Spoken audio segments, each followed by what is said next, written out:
Hey guys, Nick Espinoza, your chief security fanatic here, and today I want to talk about the US election in 2020, but I don't want to actually talk about the election. I want to talk about the advertising that we are going to see that has already started to be ramping up in social media. We are facing a rather contentious US election, as most of you guys know, and one of the biggest problems that we are going to be facing is fake advertising. Now, we know in 2016 that this ran pretty rampant. There was a Russian cutout called the Internet Research Agency that released 3,500 targeted ads at various locations, demographics, just trying to drive a wedge between the voters. The US Congress released these. I've actually been through them for research purposes, and they're rather fascinating. And so this year, or rather the 2020 election, is going to be kind of nuts. Now, most of us, and studies have shown that more Americans get their news from things like social media, Facebook feeds, Twitter, etc., than pretty much anywhere else. They don't go looking for it. It basically comes to them by virtue of who they subscribe to, shares, and all of that. Now, I'm going to be diving deeper into this next week on my radio show, but I wanted to give you guys a basic primer for what the major social media platforms in the United States are doing about political advertising. A lot of times political ads aren't necessarily put out by the candidates, and when they are, we try to have them as accurate as possible, and as you're about to see, that may not necessarily be the case.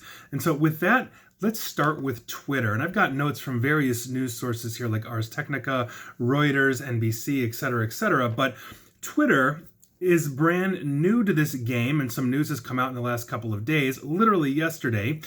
Twitter is going to stop accepting political ads. Now, this is according to their CEO, Jack Dorsey, and I quote, "We've made the decision to stop all political advertising on Twitter globally. We believe political message reach should be earned, not bought. A political message earns reach when people decide to follow an account or retweet. Paying for reach removes that decision, forcing highly optimized and targeted political messages on people. We believe this decision should not be compromised by money." Now, Twitter's CFO, Ned Siegel, tweeted on Wednesday to reinforce this, to say the company made less than $3 million in political ads in the 2018 cycle, which is pretty much a drop in the bucket for a corporation as large as Twitter. He also said this decision was based on principle, not money. So there will be no political advertising whatsoever, ideally on Twitter, and I'm sure they're going to be policing for that. The next major platform I want to talk about is LinkedIn. Many of you are watching me here on LinkedIn, and per their stated policy, and I quote, "Political ads are prohibited, including ads advocating for or against a particular candidate or ballot proposition or otherwise intended to influence an election outcome." So you should be seeing no advertisement on LinkedIn that has anything to do with political influence in the United States. Moving on, let's talk about Google, because Google's actually an interesting case. Now, per their stated policy, and I quote, "In the United States, election ads include ads that feature a current office holder or candidate for an elected federal office, such as that of the President or Vice President of the United States or members of the U.S. House of Representatives or United States Senate.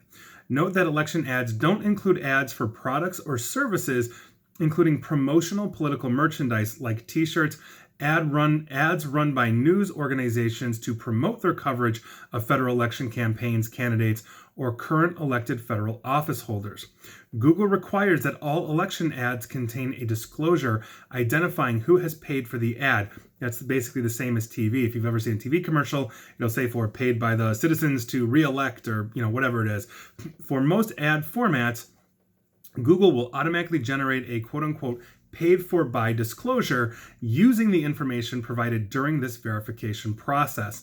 The disclosure will display your organization name or individual name to users who see your ad.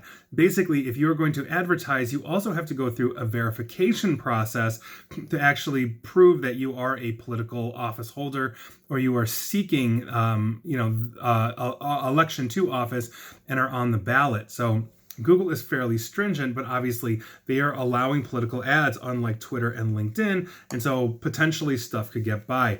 And finally, let's talk about the other major platform that you are going to see, because Google also encompasses YouTube because they own that. Now, Facebook is what we're talking about, and quite frankly, Facebook is a bit of a hot mess when it comes to this, and unfortunately, the majority of Americans are getting their news from Facebook scrolls and feeds. Again, studies have borne this out over and over. I will be diving deeper into that next week on my radio show, but basically, and I've got some notes here from Ars Technica and some others, Facebook confirmed earlier this month that while it attempts to fact-check certain kinds of posts and articles, posts by politicians are exempt from review on that basis, as are ads posted by campaigns.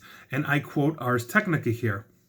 But while the social media giant doesn't care if politicians lie outright in their ads, the company does have some standards, not including politicians, is allowed to post. They're allowed to post ads that intentionally try to suppress voter turnout. So basically, they can run an ad for whatever they want. Now, this was pressed further when Mark Zuckerberg appeared in Congress about a week ago or so, and he was actually questioned by multiple representatives. In this case, I'm going to be talking about Alexandria Ocasio-Cortez. She's been very popular in the news lately, love her or hate her. She's in the news lately. She's a Democrat from New York, and she's a freshman congresswoman. And she basically said to Mark Zuckerberg, and I quote, "So there is some threshold where you will fact-check political advertisements. Could I run ads targeting Republicans in primaries saying that they voted for the Green New Deal?" Now, obviously, this is a reference to her proposal for basically it's called the Green New Deal. You can look it up. That was obviously very heavily opposed by obviously the Republicans in this country. Now, Zuckerberg answered, and I quote, "I don't know the answer to that off the top of my head. I think probably." So, in other words, Ms. Ocasio-Cortez, if she was running a re-election campaign, could outright lie and say that her opponent voted for the Green New Deal, possibly poisoning, let's say, Republicans against that Republican candidate. And we actually had a real-life case of this as a result of this that just happened in the last couple of weeks. A left-leaning PAC, that is PAC, Political Action Committee, called the Really Online Lefty League, or TROLL, Troll for short, did exactly that. They bought an ad claiming that Senator Lindsey Graham, who is a Republican, and he has been vehemently against the Green New Deal, was actually supporting it. They ran an advertisement on Facebook saying that Senator Lindsey Graham actually supported this, when obviously he doesn't. Now, a Facebook spokesperson told Reuters that since the ad came from a third-party political action group rather than directly from a politician, it was eligible for review and removal. But had Representative Ocasio-Cortez herself decided to run that exact same ad, it was actually not clear if Facebook would have removed it, given Mark Zuckerberg's testimony and their previous stance. In other words, Facebook has given basically politicians the ability to lie about their opponents or pretty much anything else, and they will remain unchecked because they are elected officials. I do not know for a couple of different things if that applies to an opponent. So let's say I was running against Ms. Ocasio-Cortez in her district. Could I say that, she's a huge President Trump supporter, which we know she isn't? We don't know exactly how far Facebook is going to take this, how they're going to kill these things. But the other thing that we have to understand is that this political action group that ran this ad, basically lying about Senator Graham, had to be found, it had to be reviewed, and then it could be removed. They are basically allowing this to perpetuate, and then once it's caught, they're retroactively removing it.